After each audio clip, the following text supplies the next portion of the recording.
The window was open before Seraphine even decided to move.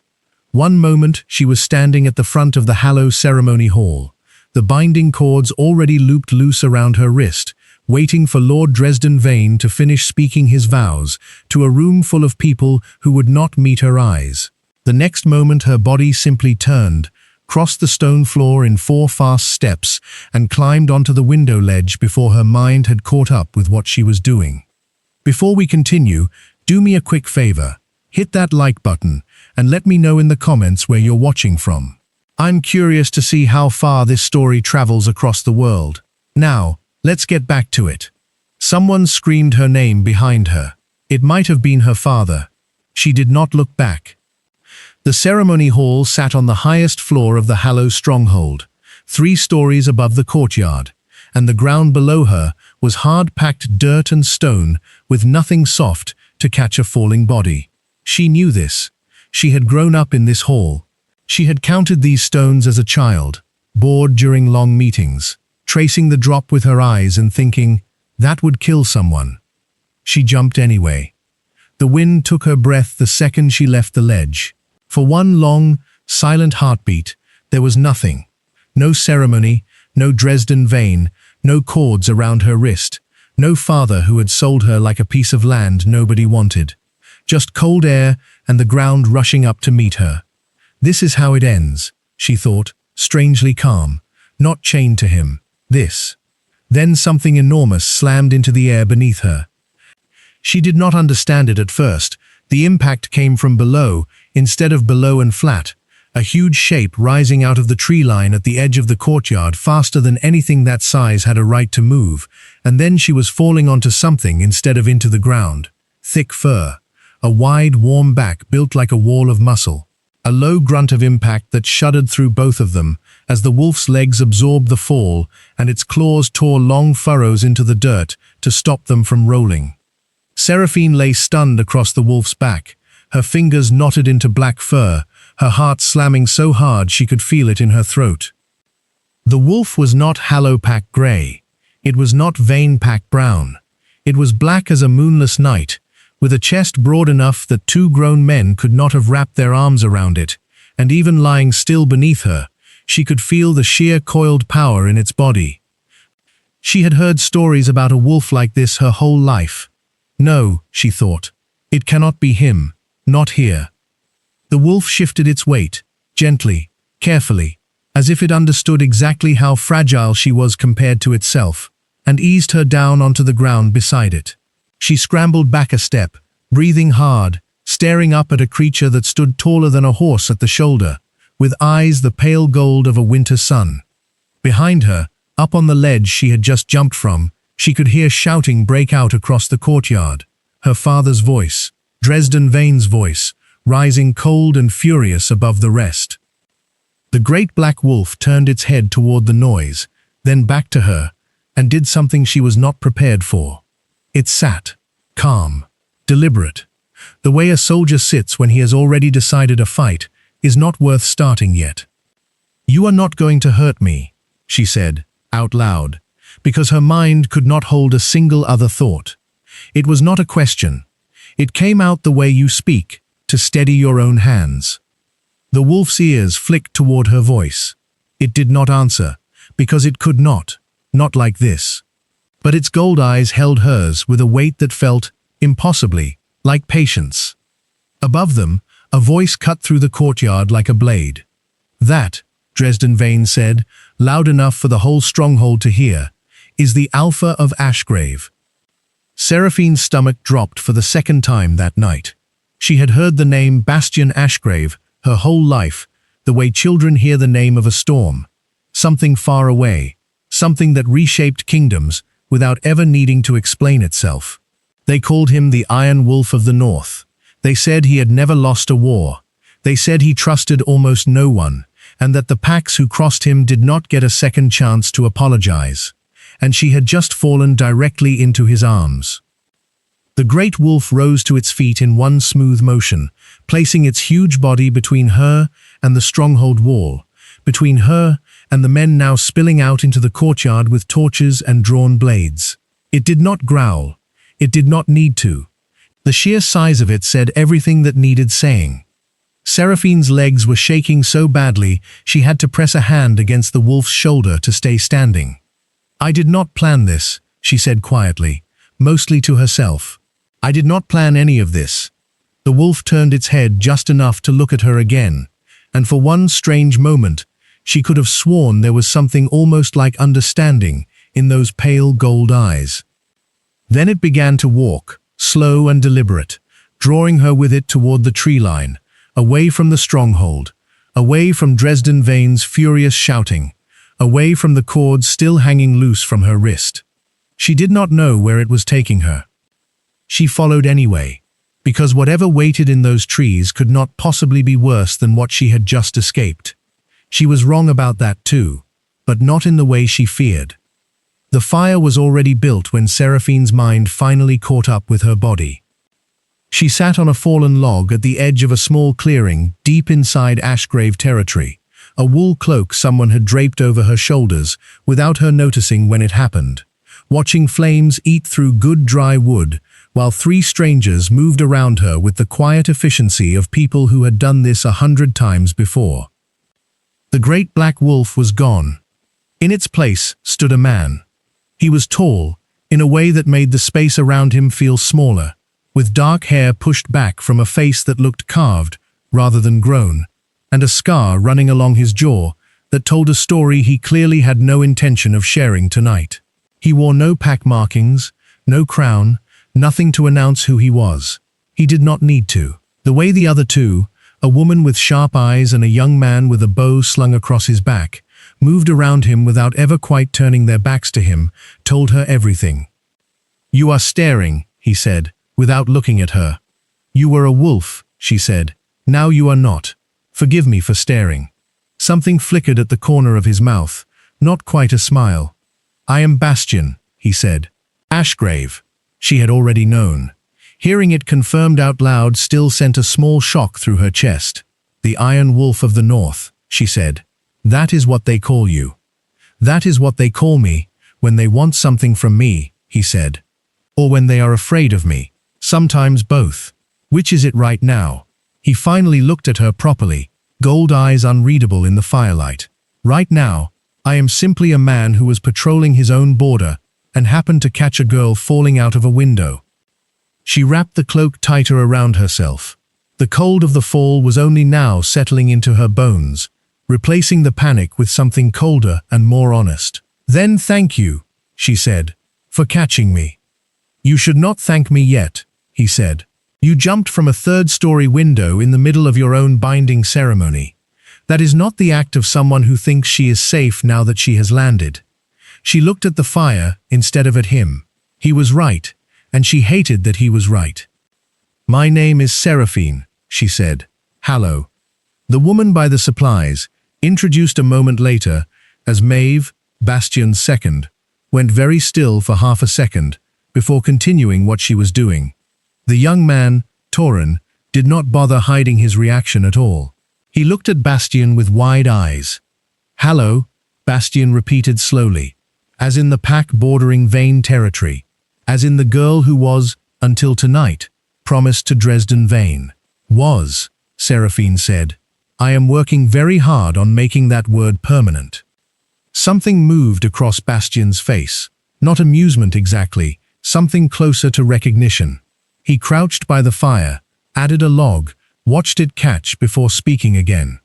"Dresden Vane does not lose things easily," he said, "especially not things his father spent years arranging for him. He can be disappointed." "He will not simply be disappointed," Bastian said.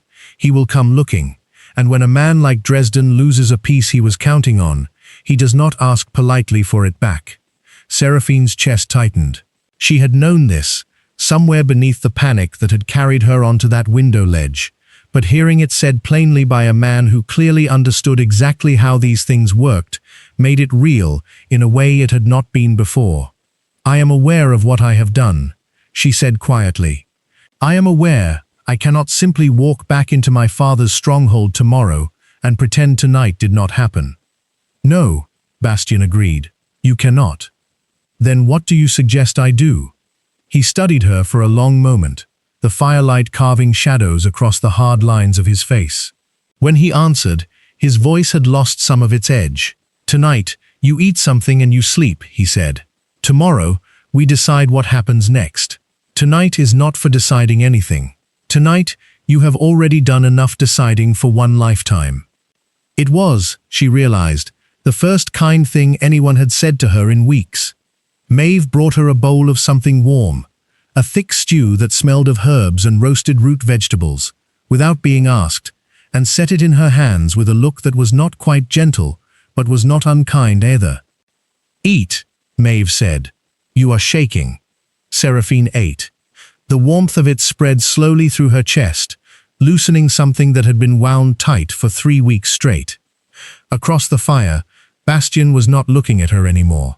He had turned his attention to Torin, speaking low about border patrols and watch rotations, but Seraphine noticed, because she had spent her whole life noticing the things people tried not to show, that his eyes kept returning to her every few minutes, brief and careful, like a man checking that something fragile had not broken while he was not looking. She did not know what to make of that. She was too tired tonight to try. She finished the stew, and Maeve laid out a bedroll for her near the fire without a word, and Seraphine lay down beneath the strange sky of Ashgrave territory and stared up at stars she had never learned the names of. Somewhere behind her, low enough that she almost missed it, she heard Bastian speak to Torin one final time before the camp went quiet. "Double the watch tonight," he said. "Vane will not wait long." Seraphine closed her eyes, and for the first time in 3 weeks, she slept without dreaming of Dresden Vane's cold, assessing eyes. She dreamed of nothing at all. It was the closest thing to peace she had felt in a very long time. The horn sounded before dawn. Seraphine woke with her heart already racing, some old instinct pulling her upright before her mind had finished catching up. Around her, the camp had exploded into motion. Torin was already on his feet with his bow strung. Maeve was kicking dirt over the fire to kill the light, and Bastian stood at the edge of the clearing, with his head tilted, listening to something Seraphine could not hear. "How many?" Maeve asked, low and fast. "6, Bastian said. "Maybe 8. Moving fast, straight line. No attempt to hide their scent." His jaw tightened. "They want to be found. They want us to know they are coming." "Vane," Seraphine said. It was not a question. "Vane," Bastian confirmed. Seraphine's stomach dropped straight through the ground. 3 weeks of careful obedience, 3 weeks of swallowing every objection down into her chest, and one single jump out a window had brought this. Armed men crashing through Ashgrave territory before the sun had even risen, hunting her like she was a piece of runaway livestock. "I should go to them," she said suddenly. "If it is only me they want, then, no." Bastian's voice cut across hers, hard and immediate. "You do not owe me protection," she said. "This is not your fight. I fell into your arms by accident. You do not have to bleed for a stranger."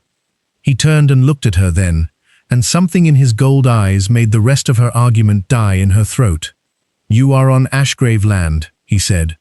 "That makes it my fight whether I choose it or not. And I am not in the habit of handing people over to men who chase them through forests before sunrise." He paused.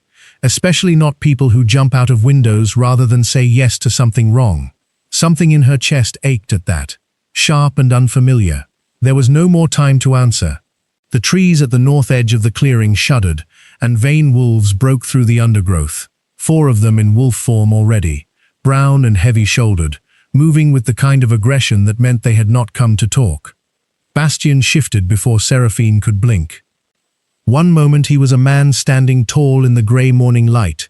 The next he was the great black wolf again, larger than any of the Vane wolves by a full head, and he moved to meet the first attacker with a speed that did not seem possible for something his size. Torin's arrows sang through the air. Maeve had already shifted too, a lean grey shape darting low and fast between the trees, drawing one of the Vane wolves away from the main fight. Seraphine stood frozen for one long moment, watching the chaos unfold around her, feeling useless in a way that burned worse than fear. Then, a 5th wolf broke from the tree line, smaller, faster, circling wide around the fight, coming straight for her. She did not think, she simply moved. She grabbed a fallen branch from beside the dead fire, thick and heavy, and when the wolf lunged, she swung it with everything she had, catching it hard across the shoulder and knocking it sideways. It was not enough to hurt the animal seriously, but it was enough to buy her 3 seconds. 3 seconds in which a huge black shape crashed into the wolf from the side and ended the fight before it could truly begin. Bastian stood over the downed Vane wolf, chest heaving, blood matting the fur along his shoulder from a wound she had not seen him take. The remaining Vane wolves, seeing their numbers cut down and their leader pinned, broke and ran back into the trees. Silence fell over the clearing, broken only by everyone's ragged breathing. Bastian shifted back, dropping to one knee for a moment as the change took something out of him. Seraphine was at his side before she had decided to move, her hands hovering over the wound on his shoulder, not quite touching. "You are hurt," she said. "I have had worse." "That is not an answer." He looked up at her, and despite the blood and the exhaustion in his face, there was something almost like humor in his eyes. "You hit a grown wolf with a stick. It worked." "It did," he admitted. "That was either very brave or very reckless." "With me," she said, "it is usually both at once." He let out a short breath that might have been a laugh, and Maeve appeared beside them with cloth and clean water, already working before either of them had to ask. Seraphine sat back on her heels and watched Bastian's face as Maeve cleaned the wound, watched him hold still and quiet against pain, the way a man does when he has had a great deal of practice. "They will come again," she said quietly. "Yes," Bastian said. "With more." "Yes." She looked at the trees where the Vane wolves had disappeared, her heart still pounding from the fight, from the branch in her hands, from the sight of him going down to one knee for her sake. "Then I need to know something," she said, "and I need you to tell me the truth." He met her eyes steadily. "Ask, why does this feel like it is about more than an alliance Dresden lost?" she said. "Why do you already look like a man who was expecting this fight before it ever started?" Something shifted behind Bastian's gold eyes, old, careful, guarded. "Because I was," he said quietly. "Sit down, Seraphine. There is something about your family you do not know." Seraphine sat very still on the log, her damp cloak forgotten around her shoulders, and waited. Bastian did not speak right away. He let Maeve finish binding the wound on his shoulder, waved off her offer of more herbs, and only when the camp had settled back into something like calm did he finally look at Seraphine and begin. 20 years ago, he said, there was a bloodline in the northern packs called the Moonblood line. Wolves born from it could shift into pure white, could heal wounds no ordinary wolf could heal, could bind packs together with a strength that made them powerful beyond their numbers. He paused. It made them valuable, and it made them hunted. Seraphine frowned. "I have never heard of this." "You would not have," Bastian said. "The line was hunted nearly to nothing. Most people alive today believe it is a story parents tell their children. Something that used to exist, the way people speak of wolves that grew too large or forests that swallowed travelers whole." His voice dropped. "Quieter now.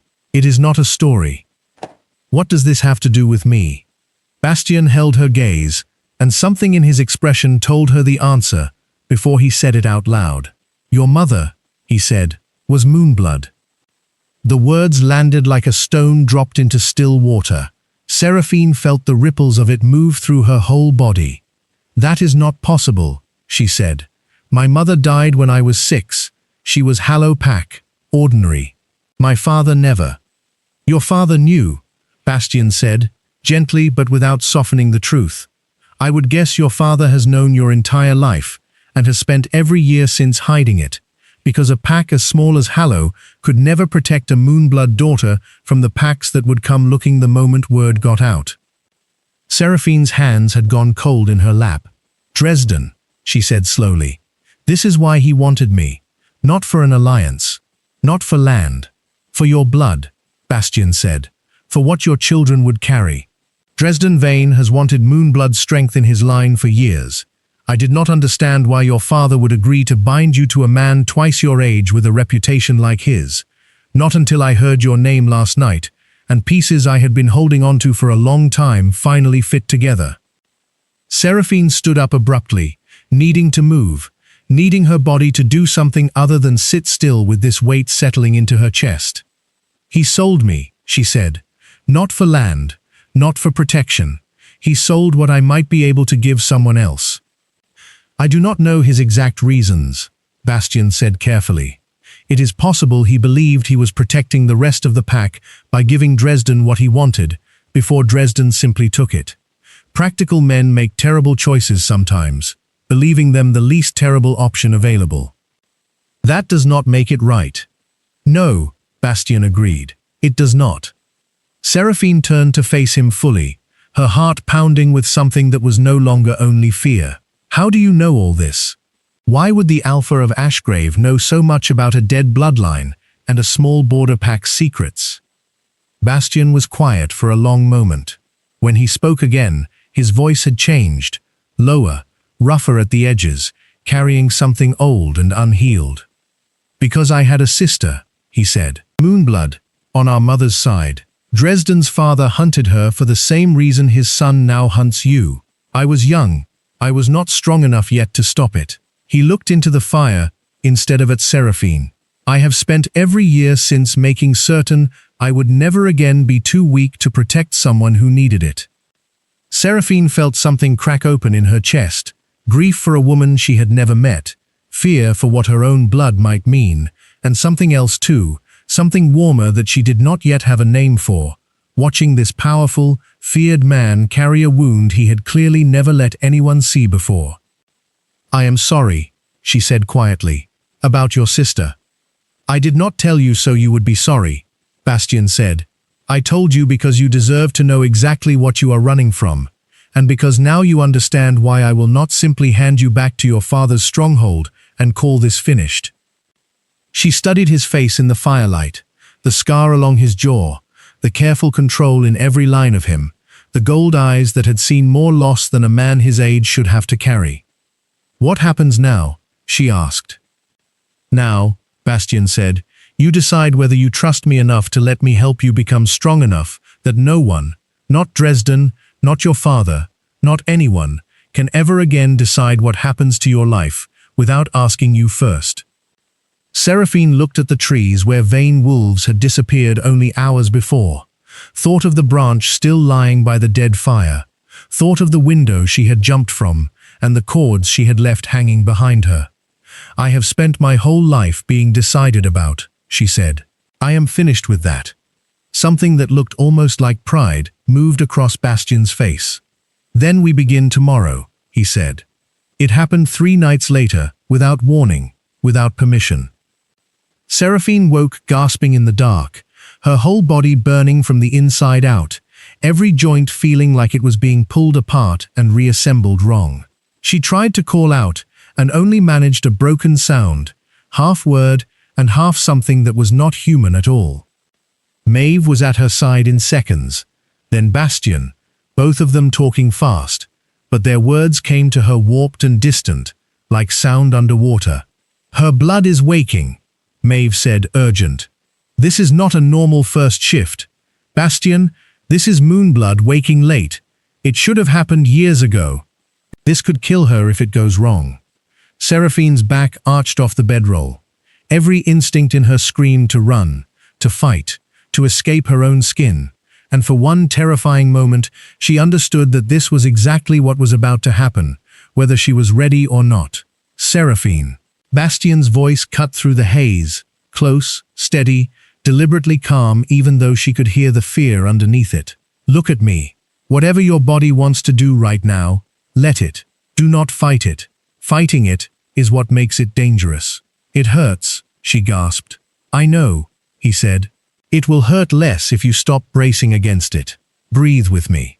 She fixed her eyes on his, gold, steady, refusing to look away from her even as her vision blurred and doubled, and forced her breath to match the slow, deliberate rhythm of his chest rising and falling in front of her. The change took her like a wave, finally allowed to break.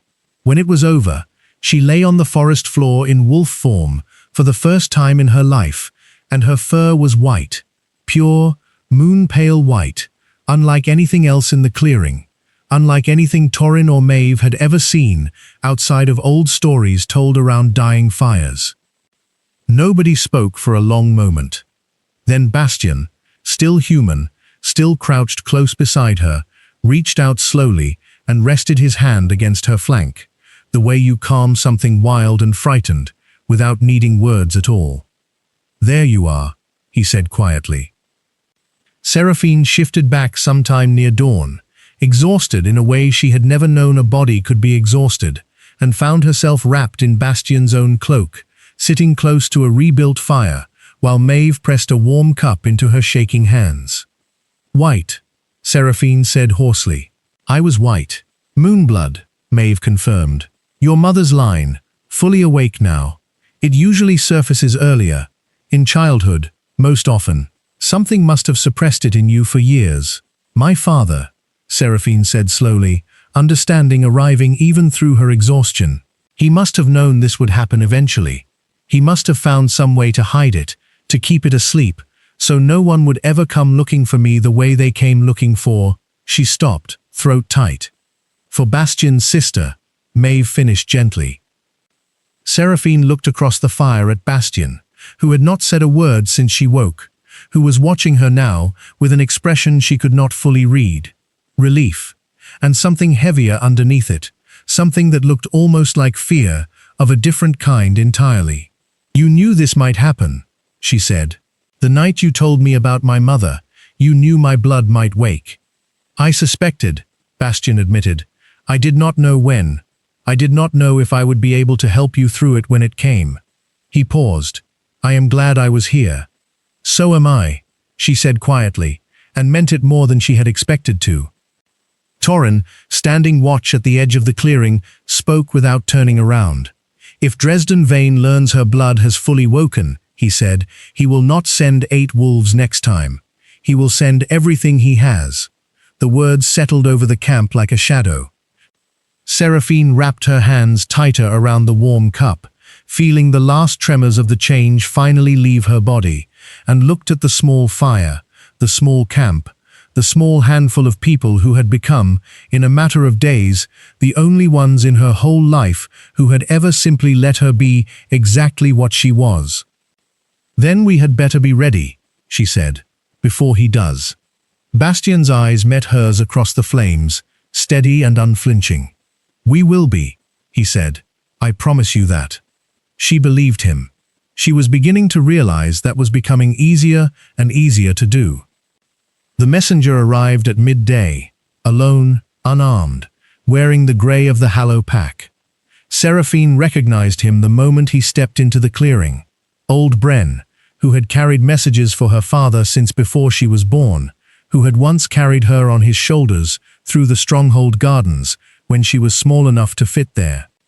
"Bren," she breathed. He would not fully meet her eyes. "Your father sends this," he said, holding out a folded letter with hands that were not quite steady. "He asks that you read it alone." Bastian's jaw tightened, but he said nothing, simply stepped back and gave her the space to take the letter with something like forced patience. Seraphine walked a short distance from the camp before she broke the seal, needing privacy for whatever waited inside, and unfolded the page with fingers that trembled slightly despite herself. Her father's handwriting was neat, controlled, exactly as it always was. "Seraphine, I have spoken with Lord Vane.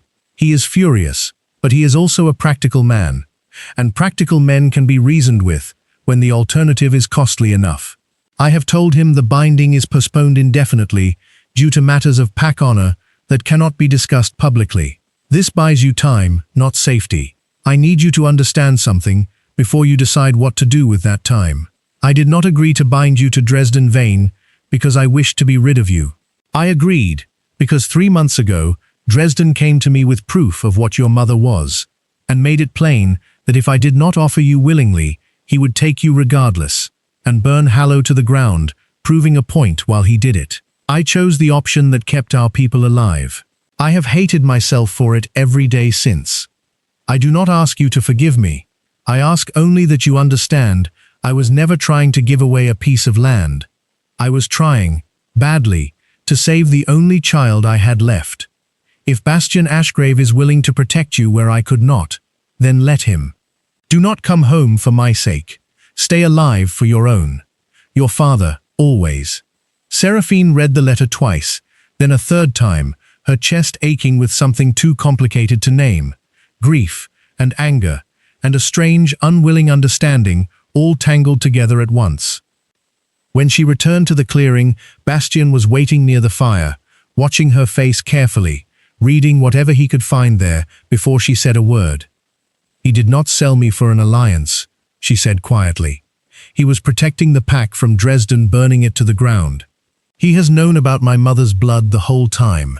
He has been afraid for me my entire life, and I never once knew it. Bastian was quiet for a moment. Does that change anything? It does not make it right, she said, but it makes it human. I understand it now, even if I still do not fully forgive it. She folded the letter carefully and tucked it against her chest. He says Dresden postponed the ceremony, not cancelled it. He says this only buys time. It does, Bastian said. Time we should use. For what? Bastian met her eyes, and something steady and certain settled into his expression. For me to send word to every allied pack from here to the eastern coast, he said. Dresden Vane has built his strength on fear, and on secrets he assumed would stay buried. If the northern packs learn what he has done, hunting Moonblood wolves, threatening to burn a pack to the ground to force a girl into a binding she never agreed to, his allies will start asking themselves whether they want to stand beside a man like that. Seraphine felt something shift in her chest, not just fear anymore, but the faint, unfamiliar shape of hope. You would do that, she said. Turn the whole north against him, for me. I would do it because it is right, Bastian said. That it is also for you is not a coincidence I intend to apologize for. She looked at him for a long moment, this man the whole kingdom called feared, who had just told her without flinching that he intended to reshape the political map of the North, partly for her sake, and felt the last of her guardedness toward him begin, quietly, to come undone. Then let us begin, she said, before Dresden decides postponed and finished mean the same thing. Behind them, Torin was already saddling a horse to carry the first message north. The war that would decide Seraphine's future, and perhaps the future of every Moonblood wolf left alive, had just quietly begun. The attack came at Thornmere Pass, exactly where Bastian had warned it might. Seraphine rode at the center of the small convoy, carrying messages to the eastern packs, flanked by Torin and 2 Ashgrave warriors, while Bastian and Maeve scouted a half-mile ahead. It should have been safe. It was Ashgrave territory, well patrolled, well known. It was not safe at all. The first arrow took an Ashgrave warrior through the shoulder before anyone even heard the bowstring release. Then the trees on both sides of the pass erupted with wolves, a dozen, maybe more, brown and grey vein colors mixed with mercenary strangers wearing no colors at all, which told Seraphine everything she needed to know about how far Dresden was willing to reach. Ambush!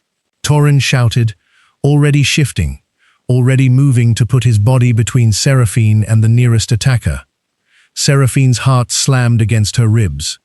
She had trained for 3 days since her blood woke. 3 days was nothing. 3 days was not enough, but there was no time left to wish for more. She shifted. White fur burst across her skin faster than thought, and for the first time since the terrifying night her blood had woken, she felt the shift not as something happening to her, but as something she chose, something she reached for and pulled around herself like armor. A Vane wolf lunged for her flank. She twisted away faster than she believed possible, some instinct older than her own memory guiding her body, and caught the attacking wolf across the shoulder with teeth that were sharper and stronger than anything she had ever imagined having. Pain exploded along her side a heartbeat later. A second wolf, one she had not seen, catching her from the opposite direction, and she went down hard into the frozen mud of the pass. This is how it ends, she thought, distantly, the same words that had crossed her mind the night she jumped from the window. Not chained to him, this.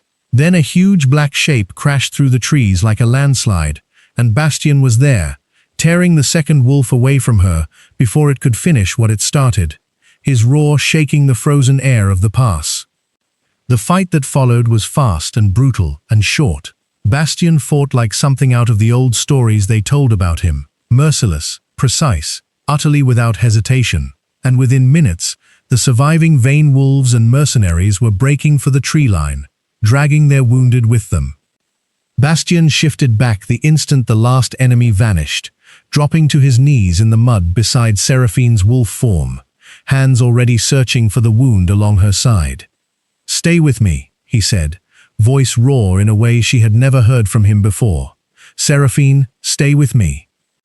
She shifted back slowly, painfully, the wound along her ribs burning white-hot, the moment she was human again, and could feel it fully.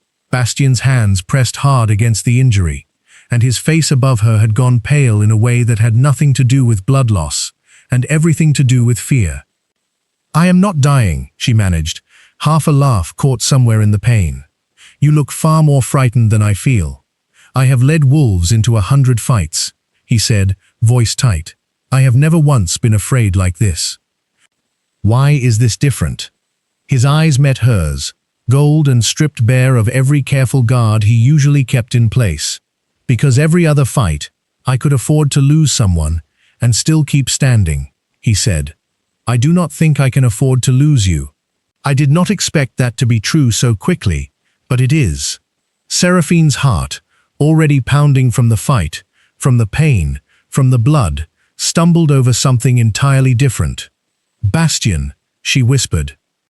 "Do not speak," he said. "Save your strength. Maeve is coming. You are going to be fine, and then you are going to explain to me exactly why you thought fighting a wolf twice your weight, 3 days after your first shift, was a reasonable idea." "It was not reasonable," Seraphine admitted, breath shaking. "It was necessary. There is a difference." "I know," Bastian said quietly, still pressing his hands hard against her wound, still refusing to look away from her face. "I know that difference better than almost anyone alive. That does not mean I have to like watching you live inside it." Maeve arrived seconds later, with cloth and herbs, and the camp exploded into careful, practiced motion around them. But Seraphine held on to one thing through the pain and the fear and the chaos, the way Bastian's hands had not once left her, the way his voice had cracked around her name, the way the most feared Alpha in the Northern Kingdom had knelt in frozen mud and looked at her like she was the only thing left worth saving in the whole world. Whatever this was between them, it was no longer something either of them could pretend not to see. Seraphine's wound healed faster than it should have, another gift of the blood now fully awake in her, but the days that followed were heavier than any physical pain. She sat outside Bastian's tent on the evening of the 4th day, watching him pace back and forth in front of a fire he was not actually looking at, a folded letter clenched in one hand. "Tell me," she said. He stopped pacing. For a long moment he simply stood there, jaw tight, gold eyes fixed on the middle distance. "My council has sent word," he said finally. 3 of the Eastern Pacts are willing to stand against Dresden Vane, on one condition." "What condition?" Bastian's grip on the letter tightened. "That I secure the alliance the old way," he said. "A binding. Not to you. To Lady Iseult of the Thornfield Pack, whose family controls the eastern passes we would need to move against Vane's territory, without losing half our warriors on the march." He met her eyes. "My council believes it is the only way to guarantee enough strength to win this war before it starts." Seraphine's chest went cold, the same cold that had settled into her the night her father's letter arrived. "And what do you believe?" she asked quietly. "I believe," Bastian said, his voice rough, "that I have spent 6 years being told the reasonable choice is always the right one. I believe I made that choice once before, and it cost me a wound I have never fully healed from. I believe I am done pretending that reasonable and right are always the same word." He crossed the space between them and knelt in front of her, taking both her hands in his, gold eyes burning steady and certain in the firelight. "I will not bind myself to Iseult of Thornfield," he said. "Not for an alliance, not for warriors, not for anything my council believes I owe them.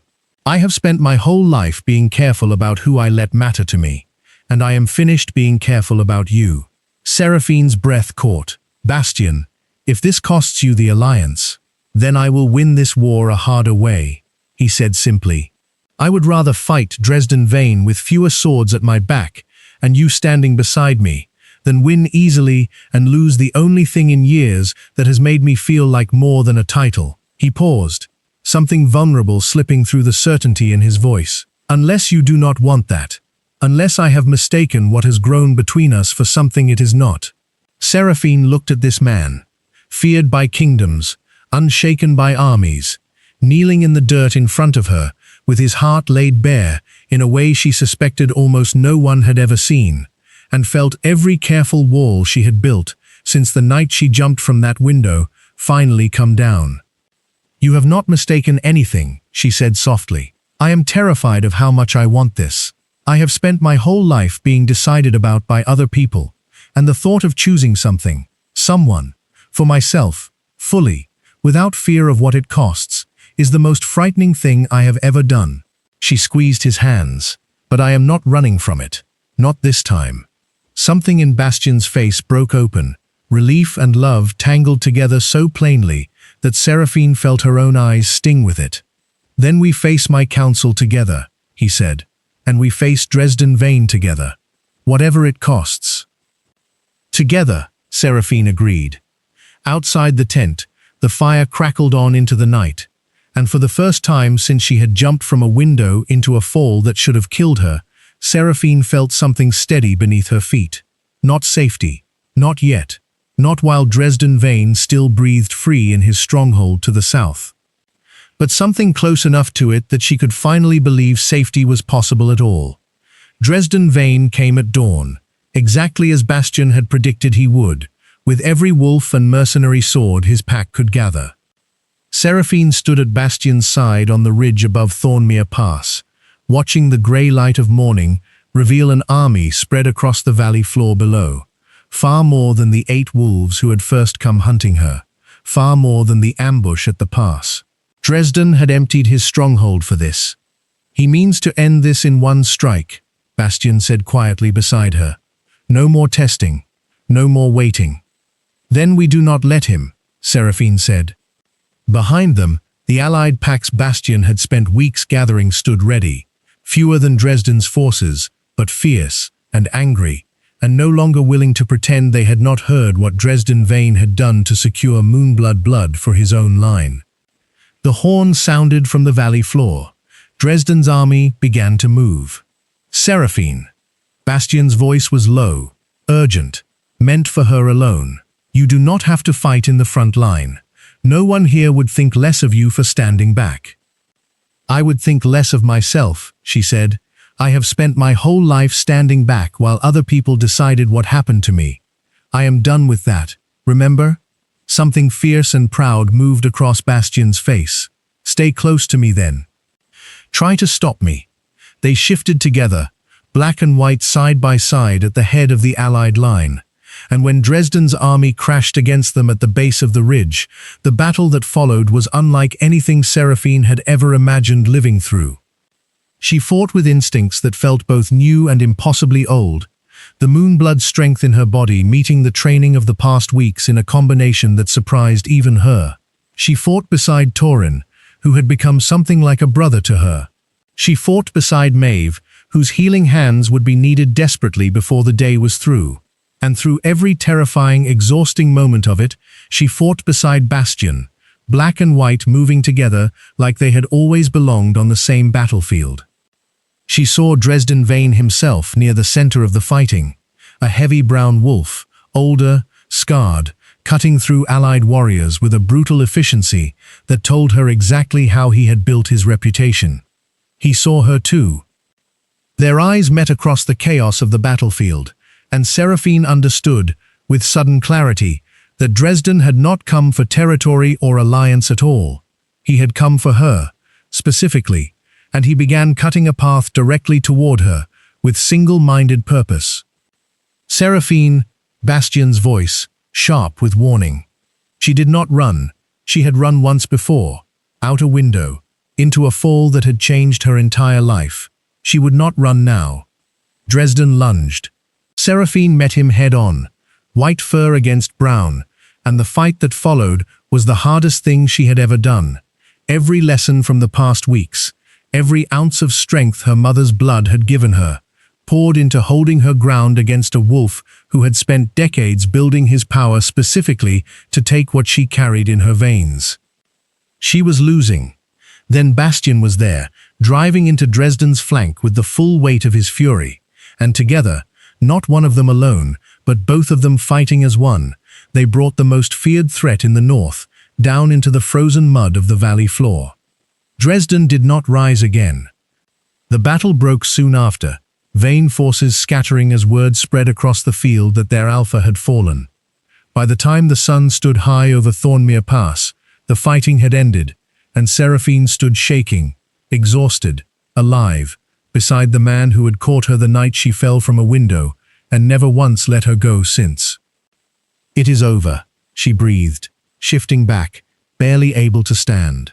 Bastian caught her before her legs could give out, pulling her against his chest, his heart pounding as hard as her own.